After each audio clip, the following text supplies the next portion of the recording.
Good morning. Thank you for joining me for another 5 good minutes with the Word. I'm Barry Bryson, and we're continuing our study of matriarchs, the women we get to know in the book of Genesis. And we're continuing to talk about Leah. And last time we were together, we saw her give birth to her first 4 sons. She'll have 2 more sons and a daughter. But we saw her give birth to her first 4 sons.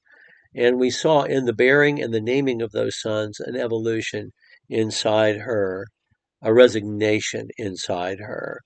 And we saw her hoping to be loved by her husband, to be valued, then just to be valued, then just to be connected to her husband because she's the one who gives him sons. And then her resignation that that's not going to happen. I don't know that it didn't happen. It just hasn't happened yet. We'll talk about that next time. But but she says whenever Judah is born, this time I'm just gonna praise Yahweh. I'm not hoping that this man is going to value me anymore.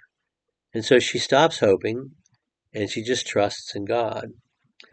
And it is Judah through whom all God's promises are going to be kept because David and Jesus will be born through Judah. But that doesn't mean she stopped hurting. These two sisters, it's just not a harmonious household. And there's a great deal of resentment that they bear for each other, and we understand this. And it's really not the fault of either. And maybe they were sisters who loved each other, and maybe they were sisters who were close before their father was the jerk that he was and pulled the stunt that he pulled, but he did. And now they're in this household, and they do agree in choosing their husband over their father. There's not that going on. But there's not any care, consideration, love lost between the two sisters for this reason.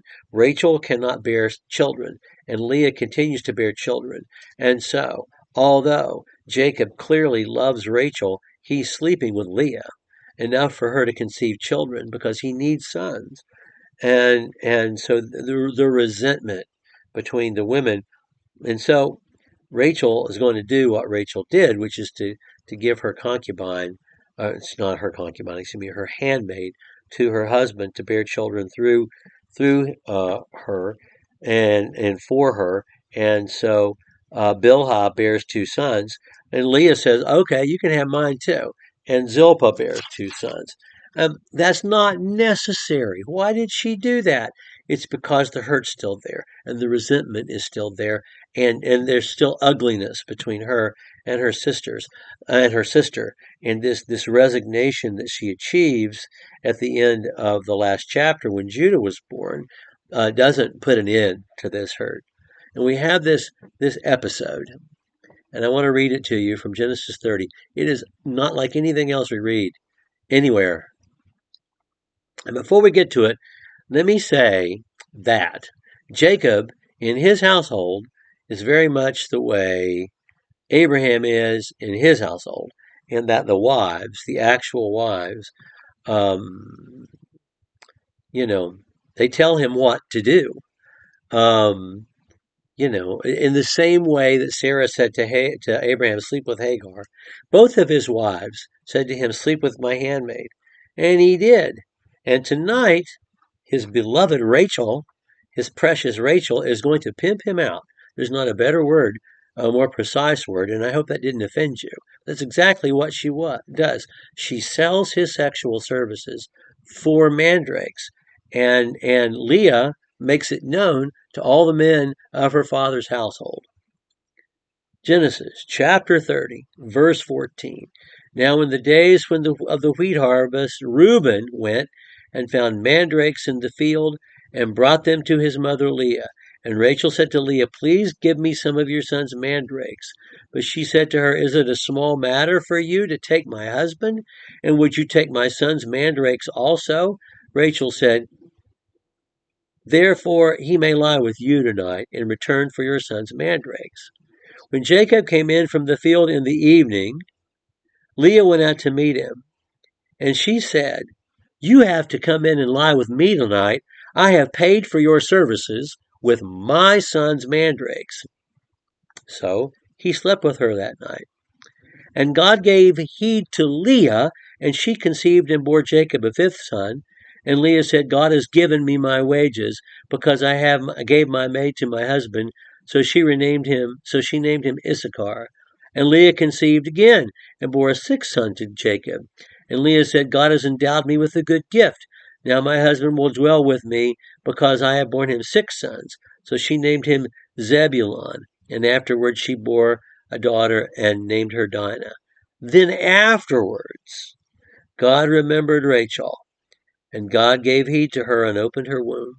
And she conceived and bore a son, and said, God has taken away my reproach.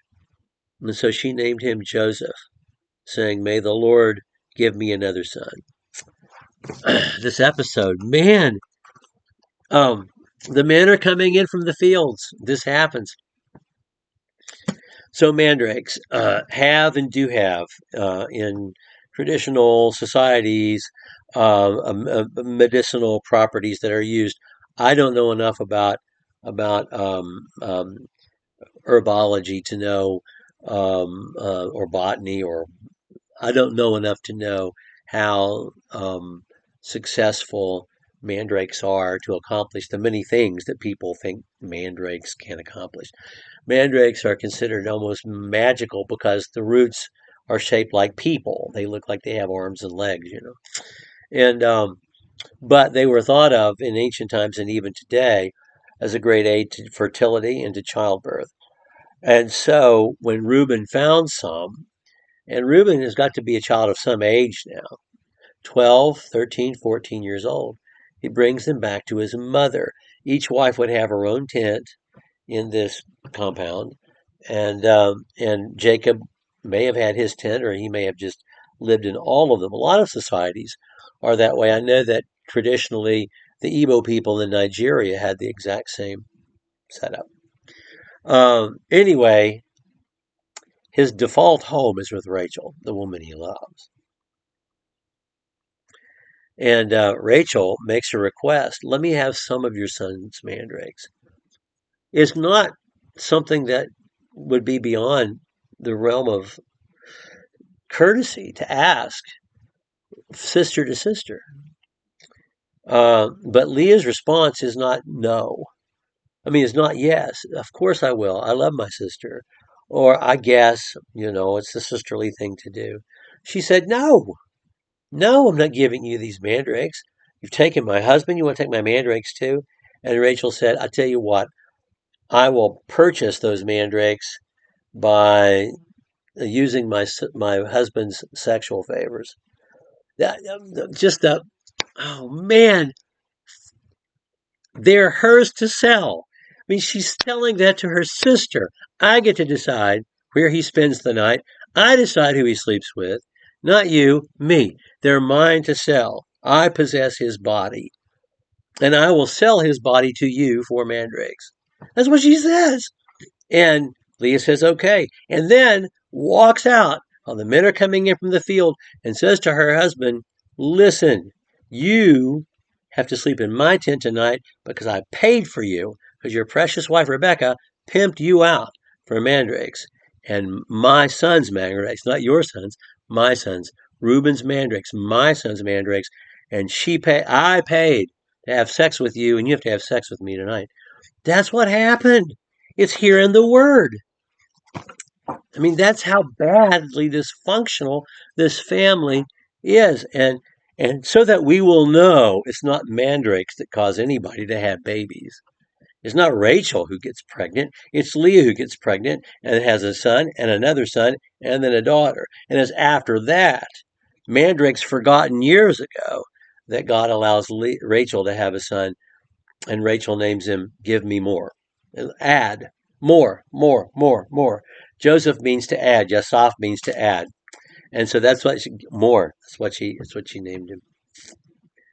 We're going to talk about Leah one more time, and then we'll talk about Rachel. I mean, what a personality she is. Looking forward to that. But we'll do that next time and finish up our talk about Leah next time. Thank you so much for joining me for another 5 good minutes with the Word.